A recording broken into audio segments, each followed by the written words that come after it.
When you visit a new city, the best meals usually come from one simple question. What do you recommend?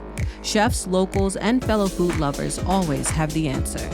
And that's how every great bite leads to something unforgettable. I'm Kareema Bee with Travel and Leisure. Join me to taste and explore the best New York City has to offer, all by word of mouth.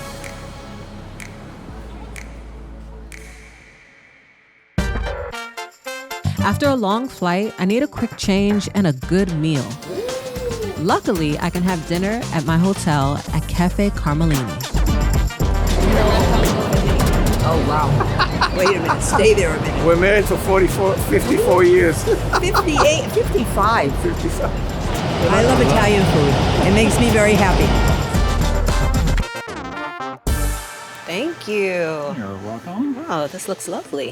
This is the Bass Brodetto di Mare. Can you tell me what inspired these dishes? Well, here, especially at Café Carmellini, maybe different from my other restaurants, a lot of the dishes are like super personal. Okay. Or like inspired by a sense of place. My family's from Friuli, above Venice. The way things taste there is so briny and seafoody because the Adriatic kind of like stops at Venice. And so the Brodetto is kind of like my homage to kind of that dish. So when it comes to being like a chef in New York City, why do you feel like it's so different compared to like other places? I came to New York when the only place to come, if you were serious, was New York, besides going to Europe. You know, I've been here ever since. New York it's the best restaurant town, especially if it's like, you know, you live in Manhattan and it's like after the Knicks game or like you just saw a show or something and you want like a bite to eat, like K-Town is always great. There's always great energy there. Koreatown, do you have a connection? Were you there for breakfast tomorrow? Yeah, I was thinking about going for breakfast tomorrow. There's a place called Gray Street Cafe. You don't really think about going to K-Town for breakfast necessarily. You think about like late night, you think, you know, get some bibimbap or some sulatong or something like that. We do have some cool pastry shops there. Oh, okay, Yeah. I'll check it out. Do you feel like you're gliding through Venice out into the Adriatic? I am there, I'm Okay. on the gondola. I love coming to Koreatown. Every time I come here with like my friends, I always bring them here and I always go to like the same places. Honestly, I feel like the quality of food here is just like amazing. I can't find it anywhere else. Unless you're really planning your first meal of the day, in this city, you better know how to grab and go. Luckily though, this one-of-a-kind Korean cafe showed me some grace.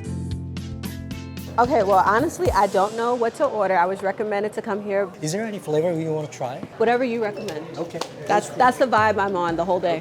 This is our rose petal milk tea. Oh my goodness. I don't even want to drink it. It's so pretty. This is our Ho-Dduk. Okay. Has a chewier mochi and red bean inside. We serve it like this because a whole big bite give you the happiness. Right, because naturally, I'm going to smile. Exactly, that's what we want to. And then basic default powder is the matcha flavor, Asian vibe.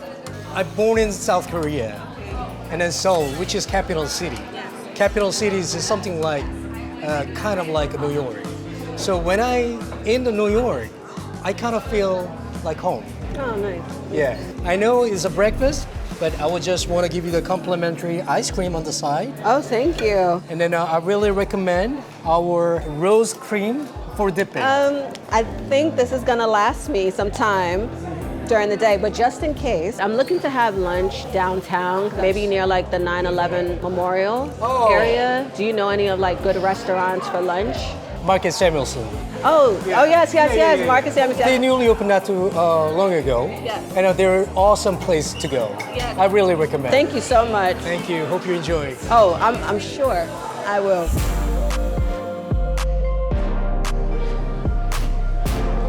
That right there.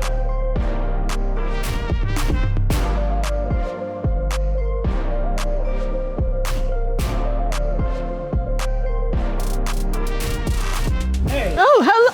Oh.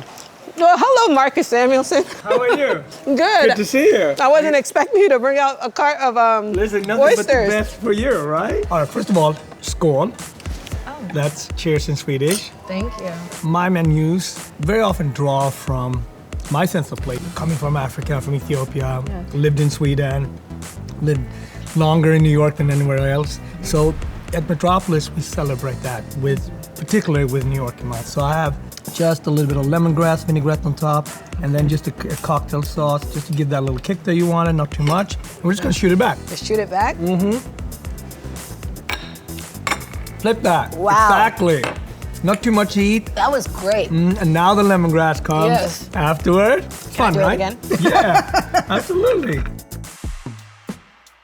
I think with so many restaurants in New York City, how are you going to stand out? You have to have a personal story that matches the deliciousness of the food and the hospitality in the room. When you eat and break bread, you really feel like you traveled. Yes. Here we go, Gravlax. This is something truly every Swede grew up with.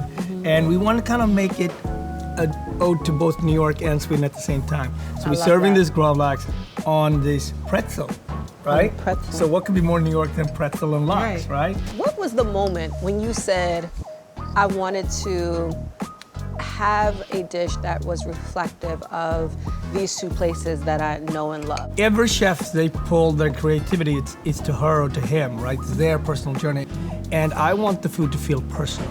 I find like in New York, you could just have like this high, low, mid experience, and everything is like decadent. Everything is wonderful. I think about New York is very similar to hip hop. You know what I mean? It's just street culture, graffiti. It's just beats and beats that are so different, but it does come back. But the sound, the music, the art that comes from it, makes for the perfect dance. There is great street food just down the street. Okay. Smorgasburg has this fabulous street food, sort of like, it's like a festival. Okay. So don't eat too much. Okay. Well, I'm probably gonna finish this, but they have something light. Yeah. Okay. Yeah, we're gonna grab something light. It's not every day I get to sit down with Marcus Samuelsson, so I'm gonna eat this food, then I'm gonna probably eat some more.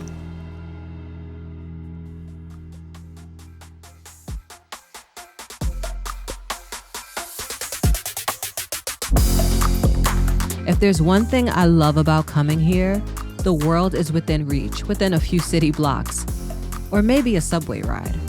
The food scene in New York, it is so diverse. I can get mango, I can get sushi, I can get a lobster roll. I just love being here. After an early start to my day and great food, I wanted to head back to my hotel for some downtime. Whether it's rooftop views or a hidden speakeasy, New York's bar scene has a place for every mood. Hi. Hello, welcome. Thank you so much. It's my first time here. A lot of our drinks are based off of cities around the world. And for your nightcap tonight, I'd like to take you to Kolkata. Oh, okay. This is kind of like a fun take off a tiki drink called the Painkiller. Oh, okay. It's like a mango lassi meets a painkiller in a nice, flavorful way. Okay, no, I can't wait to see you do your thing and try it. Thank you. Cheers. This is good. Here's the thing, when you're in a place like New York, you can stay in one part of town and leave feeling full. And the wild part is, I've barely scratched the surface. I'm not sure which destination I'll explore next, but when I'm ready, I know the city and its people will have an answer.